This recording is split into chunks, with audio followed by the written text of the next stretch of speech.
1939 roku musieliśmy uciekać z miejscowości, gdzie mieszkaliśmy. Uciekliśmy do Łódzka. Tam mieszkali rodzice macochy. Nas tam nie znali.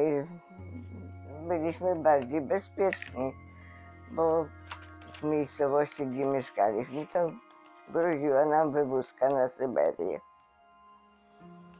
No, w Łódzku rodzice mieszkali na przedmieściu Łódzka, bo ojciec macochy był ogrodnikiem, więc tak poza miastem. Trudno było o pracę i wszyscy byliśmy, jeszcze była siostra macochy z dziećmi.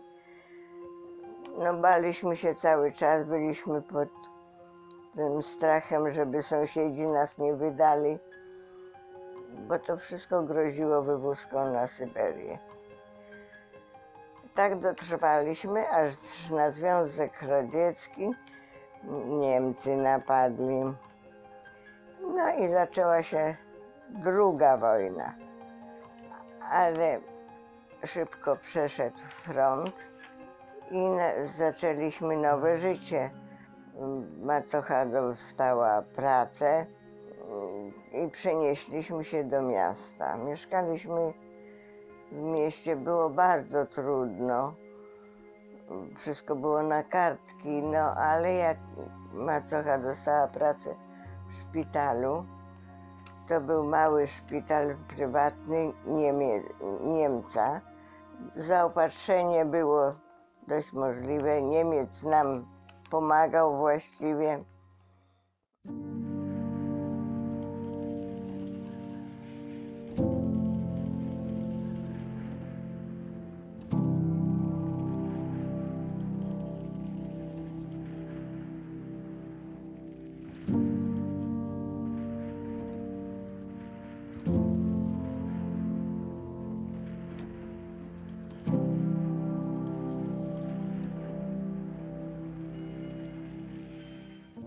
Były tylko szkoły ukraińskie. Jedna szkoła na cały Łuck była polska. No, ja się tam nie dostałam, ani mój braciszek. I przez 1 rok chodziłam do ukraińskiej szkoły, ale tylko do 4. klasy przyjmowali Polaków. Polakom nie było można dalej się kształcić. Braciszek chodził jeszcze, a ja już... A mnie przysłali kartę na wywózkę do Niemiec. No i bardzo było przykro. Niemiec, znajomy poszedł do Arbeitsamtu tego i jakoś tam załatwił, że mnie nie wzięli, nie wywieźli do Niemiec na roboty. I przetrwaliśmy, aż znowuż wojna wracała w to. Niemcy przecież uciekali. No, następnie jak ta wojna była, no to przeszliśmy też cały front. Bardzo bombardowali i nawet tak przykro było, bo nam zbombardowali ten dom, w którym mieszkaliśmy i musieliśmy z powrotem do rodziców na przedmieściu Łódzka tam się dostać, bo przecież nie mieliśmy gdzie już mieszkać.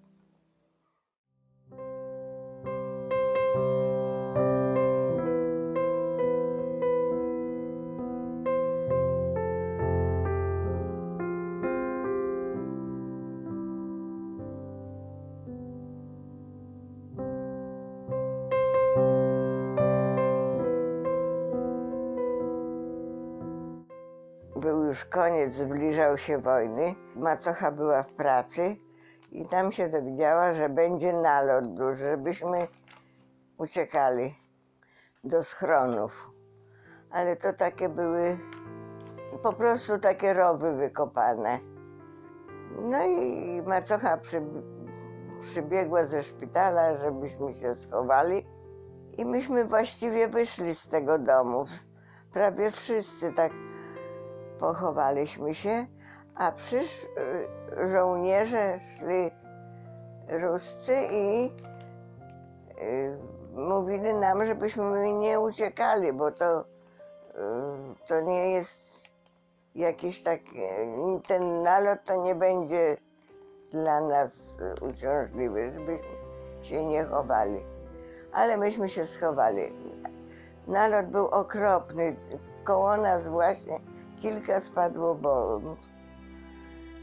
Nasze mieszkanie, ściany się osunęły. Osunęły się tak. Zostaliśmy, tylko kominy zostały. A na tych kominach nasze firanki. Tak ten podmuch. A ten żołnierz, co tak nam mówił, żebyśmy się nie chowali, to był zabity. Oskołek go zabił. I tak go jak uderzył on, że wszystkie wnętrzności jego były. A nam mówił, żebyśmy się nie chowali. A myśmy się troszeczkę dalej taki dół był tam wykopany.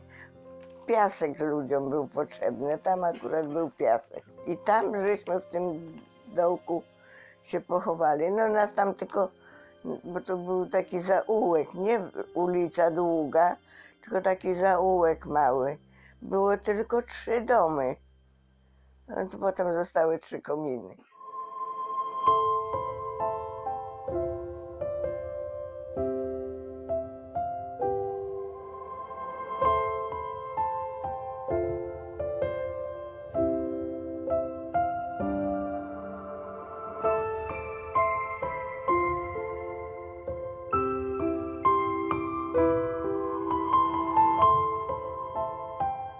Do tego domku przyjechała też rodzina innej części miasta. I taki chłopczyk był, miał 7 lat. I ten chłopczyk tak ukucnął i na moje nogi. I w niego trafił oskołek z bomby taki i zabił go. Tak leżał na moich nogach. No, pamiętam też, jak przyszedł do nas taki Niemiec, chciał iść z nami do kina. Bardzo płakał za swoją rodziną. I dali mu przydział do Stalingradu. W ten czas była wojna jeszcze i oblężenie tego Stalingradu. Powiedział, że jak przeżyje Stalingrad, to da nam znać. Ale nie mieliśmy od niego żadnej wiadomości. No tak przetrwaliśmy w Łódzku.